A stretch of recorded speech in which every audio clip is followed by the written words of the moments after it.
Welcome back to another reading and correcting with me, Kindar, the Tiger Knights, and Ty, the Tiger Supervisor. These are where I record a chapter from one of my books and correct it as I go. If you want to listen to these live, it's every Tuesday morning, 8 a.m. Eastern Time on Twitch. And if you're looking to support me, that is on my Patreon. Today we are doing chapter 39 of A Series of Death. Marlot snapped a picture of the ocelot Gorek was making out with in the hall leading to the restroom. How many did that make? 9? 10 males the lion was seeing? He looked at the ocelot's picture.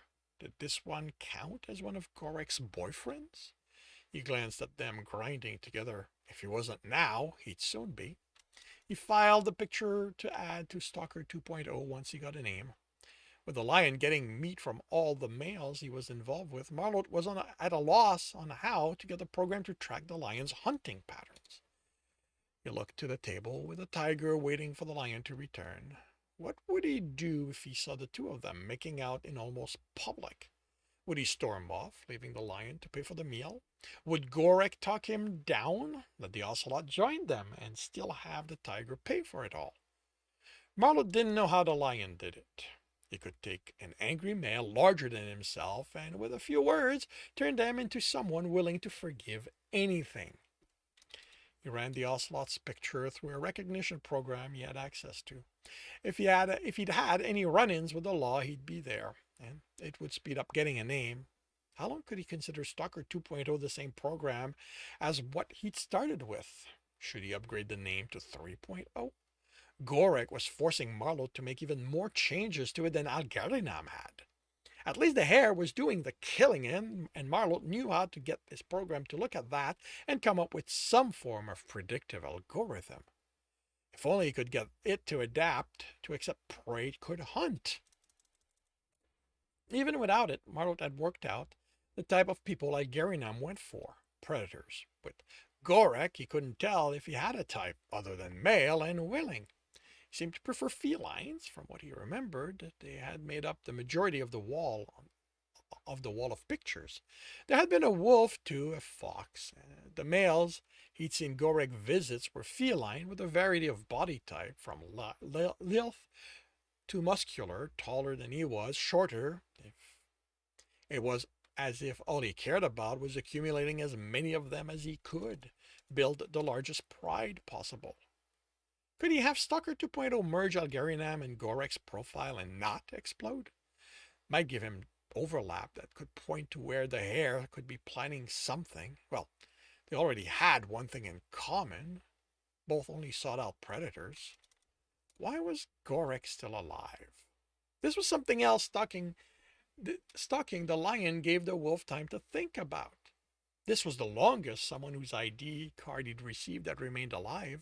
The hare hadn't even come close. Marlot was certain he'd notice him among all the predators Gorek kept around him. So, was Marlot skilled enough to make this hard on the hare, or was Algerinam letting him stew? Marlot would be sure to ask once he caught the hunter. The lion and ocelot broke apart, finally. Marlot wondered how anyone would walk by these two who'd walked by these two hadn't just told them to stop.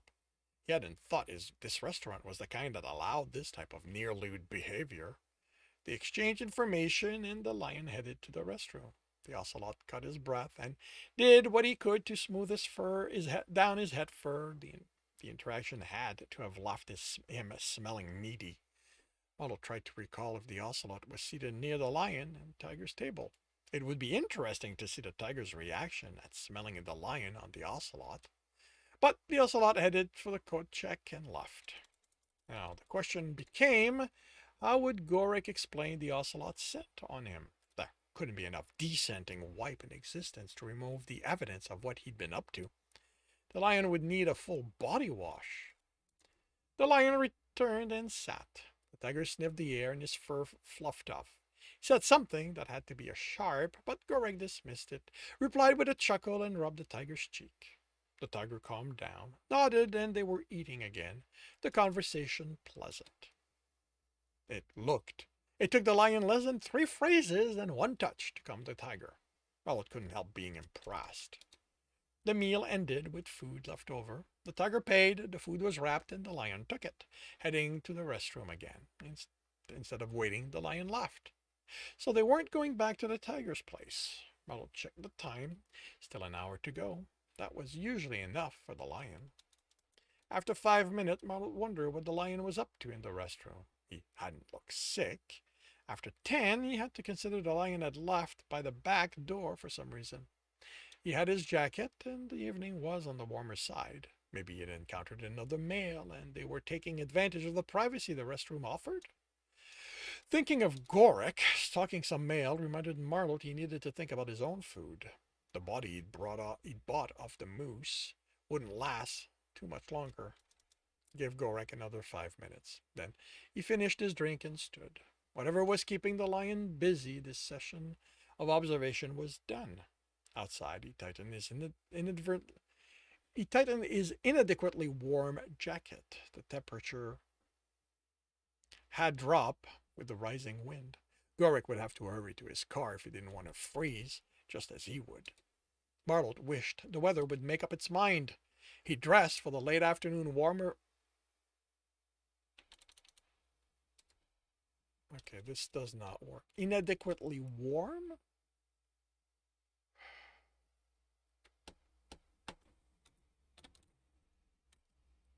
Inadequately thin jacket.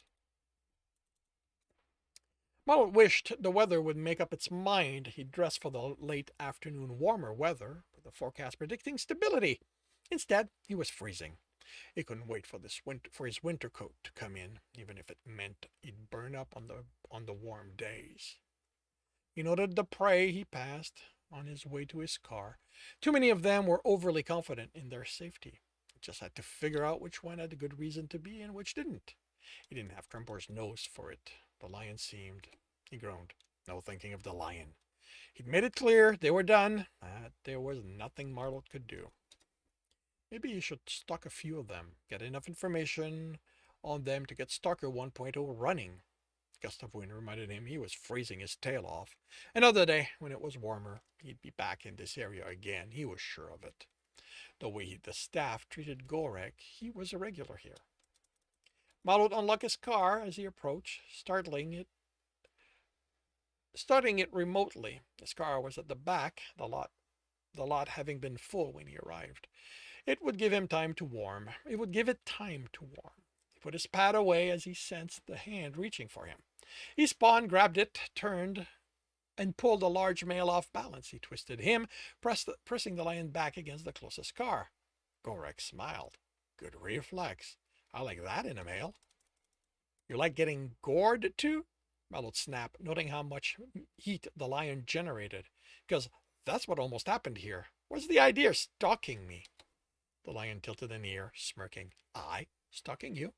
I'm not the one who's been watching you for what, 6, 7 evening now? He ran a finger along Marlot's muzzle and lowered his voice. You don't have to be so indirect. You can simply come up to me and tell me you're interested.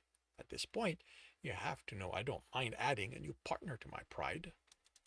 Marlot didn't immediately slap the hand away. He told himself he was distracted by soaking in the warmth the lion provided, then had a vision of Trembor caressing him like that, and he slapped the hand away.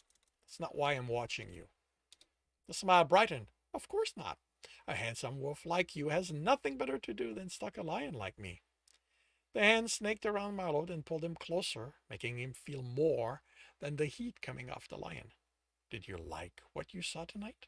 Gorek licked his lip, and Marlot felt how excited the lion was at this moment on top of smelling it. Did you wish it was you in place of the ocelot? Marlot pushed back against the lion, but Gorek held him. I don't care what you get up to with any of them, he said, directing his anger at the lion instead of himself for enjoying being held, for being curious about the size of what pressed against his crotch.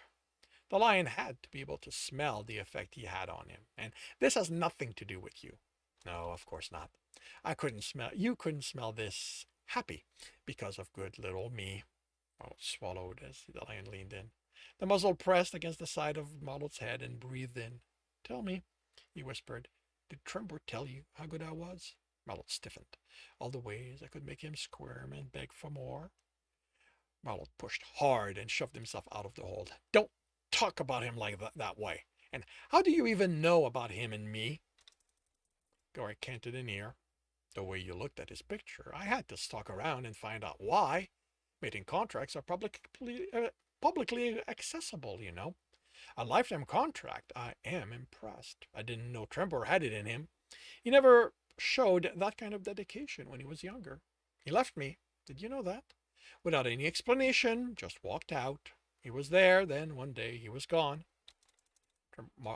Marlot swallowed, unable to look away from those bright golden eyes. Maybe he should have looked into Trembor's past.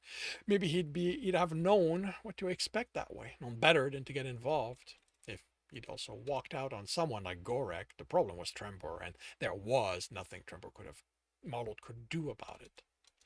Never do that. I'd never do that to someone, Gorek said, caressing the side of Marlot's face, especially not someone I'd signed a lifetime contract with. That's not, Marlot stuttered. We aren't. He cursed silently and gently moved the hand away.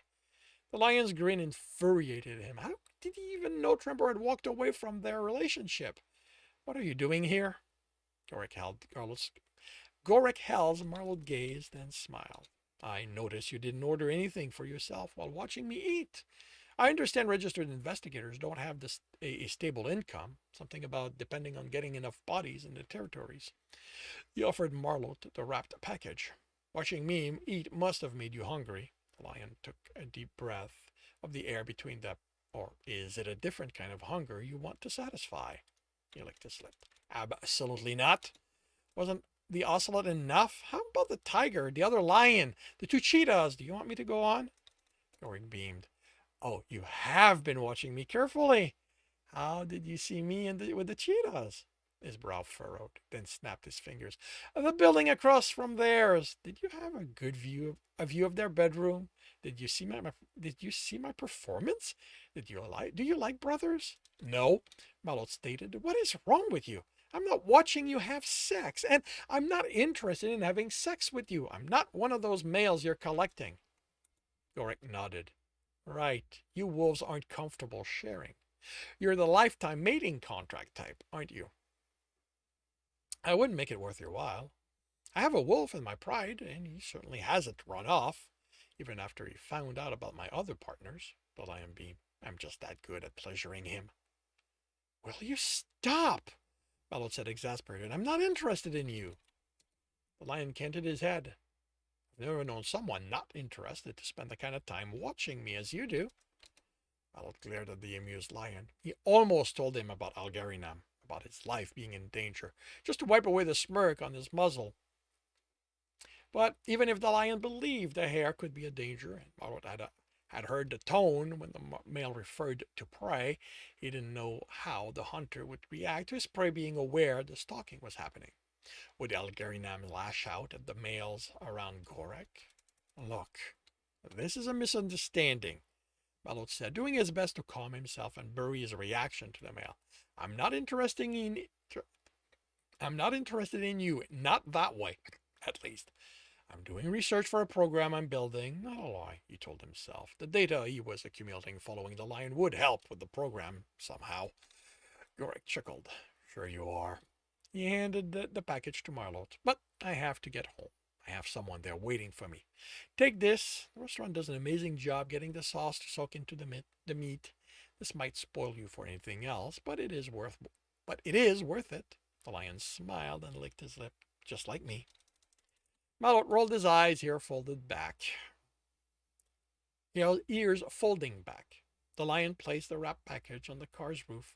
I'll leave this here. You can take it or leave it for whoever owns this car. Marlot considered the package as the lion walked away. He thought about throwing it at the lion's back as he picked it up, but headed into his car instead. He decided he wouldn't give the lion the satisfaction of seeing how badly he'd affected him, and he was going to throw the meat away when he was out of sight. He pulled out of the lot, driving by Gorek, who was standing by his car and waving at him with a knowing smile. When Marlot was out of the lot, he glanced in his rearview mirror, and the lion was still there, looking in his direction, smiling. Marlowe didn't like that smile at all. And this concludes chapter 39 of A Series of Death. If you are enjoying this, please leave a like. If you want to know when the next chapter is going to be up, subscribe and hit the bell. If you want to know when, if you want to read the book as well as the others in the series, they are available at all major e-retailer. If you want a different way to support me, that is on my Patreon, where you can also get access to just about everything I've written. And if you're looking to listen to these live, it's every Tuesday morning, 8 a.m. Eastern Time on Twitch. Links are in the notes, and with that, I shall wish you a good day.